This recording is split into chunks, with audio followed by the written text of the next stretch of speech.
Welcome back to the Mayverse, everybody. Mayor Reynolds, aka Midnight Mayor here. Today we're talking about an upcoming boomer shooter that I think a lot of you are going to like, called Super Buff HD. That's the actual name. There's not a previous Super Buff. Single definition, standard definition, whatever you want to call it. This is the first game. The best way I can describe this game is, imagine if like Comic Zone, like a comic book, came to life in a retro FPS fashion. As you can see, there's onomatopoeia on screen as you kill the enemies and shoot and create explosions. It's very fast-paced. You can grind rails almost as if you're skateboarding or something like that. The movement is nuts. There's trampolines. You have 3 guns. There's like a rocket launcher, which also shoots basketballs. There's your standard machine gun that is also a shotgun if you right-click. All the guns have secondary fire. Then there's a hammer that you can actually hit stuff with, but you can also throw it.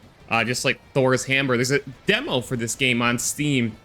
It's free, obviously, and it's just over-the-top crazy action. Like, the levels are very big, bright, and colorful. The bosses are hilarious. In the demo, I fought a giant skyscraper with legs. I fought a giant mushroom man. There's just all sorts of craziness going on with this game. And it's worth checking out. It's not doing anything, that's gonna, like, revolutionize the industry, but it's another straightforward just FPS action romp with a cool, unique style. And I would say the demo is essentially a prototype for this game that's super fun, crazy movement, like I said, just something really different. And there's a lot about this game that I think there's still be to establish, right? Like, we don't know if it's going to tell any type of story, and if so, how. There's some things that, you could definitely tell it's an early demo. Like, to progress through the level, you got to click these little switches in the environment. It doesn't make that really obvious at first. A lot of this stuff is obviously work in progress, but the visual style and the movement and everything here, the level design, just something totally different. It's Boomer Shooter meets Tony Hawk's Pro Skater or something like that, and or Jet Grind Radio. And it's just a lot of fun. It's definitely worth checking out the demo on Steam. It's Super Buff HD. I'm going to show you more footage from this. If you have questions about it, you're going to hear the soundtrack. Also really good, very retro. Some of it is more like Doom sounding. Some of it is classic, like 80s metal sounding type stuff. No vocals, of course. And I think you guys are just going to really enjoy the way this looks, the way it plays, and you'd have some fun with it. So add it to your Steam wishlist, Super Buff HD, and let me know what you think of it down in the comments. We'll see you in the next video. Mayor Reynolds out.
We just launched a Kickstarter for Midnight, our live-action Dead Drop series that is set in and inspired by the Dead Drop universe. The response from the 12 a.m. community has been incredible. We have a goal of raising $2,500 to help support the artists working on Midnight in the acting, cinematography, music, and promotional art front. All the funds raised by our Kickstarter will go directly towards the production of Midnight. There's no money being made here. It's all just going back into the series. There are 2 episodes out now, and there's a 3rd coming very, very, very soon. Keep your eyes on this. Check out our Kickstarter. Check out the various rewards for our backers. And thank you once again to everybody who's taking the time to watch our series and support it. Your views, your comments, your likes, your shares, your retweets all make a huge difference, guys. Thanks for your time. Midnight Mare out.